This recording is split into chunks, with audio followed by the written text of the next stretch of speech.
Hi folks, I'm Ashraf Hingora. I'm a language and soft skill trainer, life business and parenting coach. English breakfast with Ashraf में आज हम सीखेंगे जोर लगा के। ये एम्फेसिस के अलग अलग तरीक़े हैं। कुछ वीडियोस मैंने इसके पहले भी बनाया, उन वीडियोस में जो स्क्रीन पर दिखाई देता था तो उसमें कुछ लोगों ने कहा कि थोड़ा सा फ़ॉन्ट और बोल्ड होना चाहिए, तो मैंने इसको थोड़ा और बोल्ड पे एकदम क्लियर, ताकि आप जो मैं बोल रहा हूँ उसको समझ भी पाएँ और पढ़ भी पाएँ। तो आज हम देखेंगे एम्फेसिस।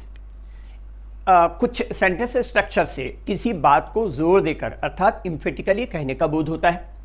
हिंदी के ऐसे वाक्यों को जोर देने के लिए ही या तो का इस्तेमाल किया जाता है। इसके फार्मूला पहले देख लें।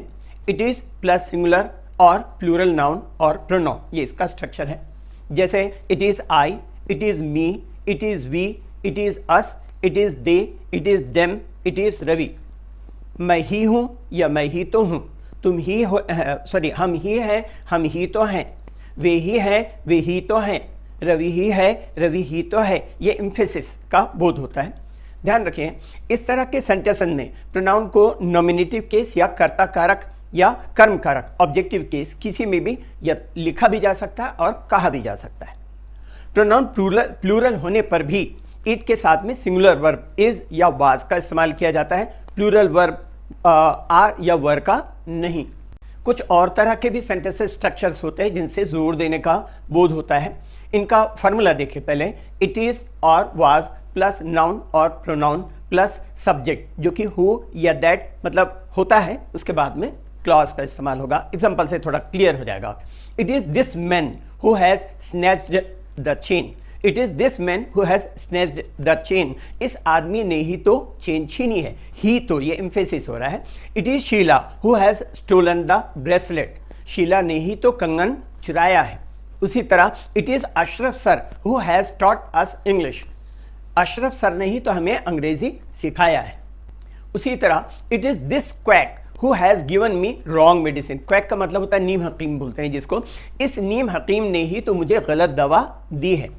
एक और एग्जांपल देखिए। It is a communal vulture, यहां पर क्या है, कंस्ट्रक्शन देखिएगा। It is a communal vulture who massacred the innocent minorities in a state, एक सांप्रदायिक गिद्ध ने ही तो एक प्रदेश में मासूम अल्पसंख्यकों का नरसंहार किया है। एक और example. It is education that develops the rational thinking in us, इसका मतलब होता है शिक्षा ही तो हमारे अंदर तार्किक विचार पैदा करती है। एक और example. It is these newspaper that have tarnished my image, इन समाचार पत्रों ने ही तो मेरी छवि को खराब किया है। It is these corrupt leaders who have ruined our country, इन भ्रष्ट नेताओं ने ही तो हमारे देश को बर्बाद किया है। एक और example. It is hard work and perseverance that is the key to success, कड़ी मेहनत और लगन ही तो सफलता की कुंजी है। कुछ सिंपल प्रेजेंट और सिंपल पास्ट के सेंटेंसेस से भी जोर देकर वाक्य कहने का बोध होता है। ये सेंटेंसेस अफर्मेटिव में ही इम्फेटिक बनाए जा सकते हैं, लेकिन निगेटिव में वाक्य इम्फेटिक नहीं रह जाता। फॉर्मूला पहले देख लें। सब्जेक्ट प्लस डू, डज और did plus infinitive without two plus other words. एक एग्जाम्पल देखिएगा। आई वेंट देयर, मैं वहां गया था। अब इसी को इम्फेटिकली कहना है। आई डिड गो देयर, मैं वहां गया ही था या मैं वहां जरूर गया था, यह भाव आता है।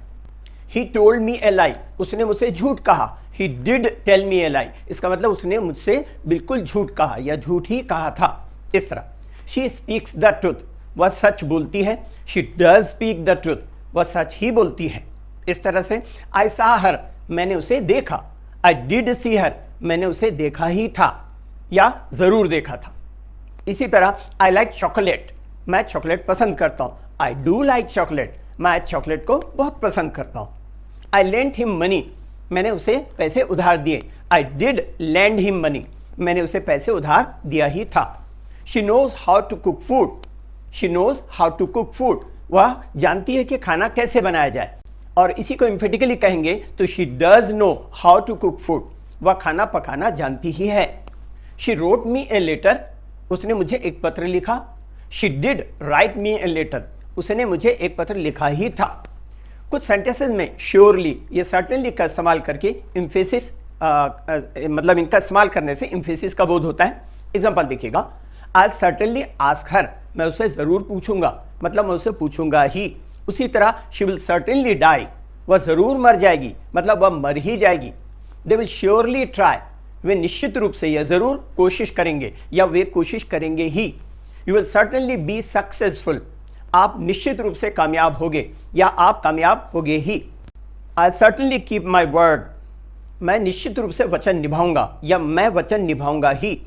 ही वॉज सर्टेनली गिल्टी, वह निश्चित रूप से अपराधी था या अपराधी था ही। उसी तरह I have surely met you somewhere before, मैं तुमसे पहले कहीं जरूर मिला हूं या मैं तुमसे पहले मिल ही चुका हूं।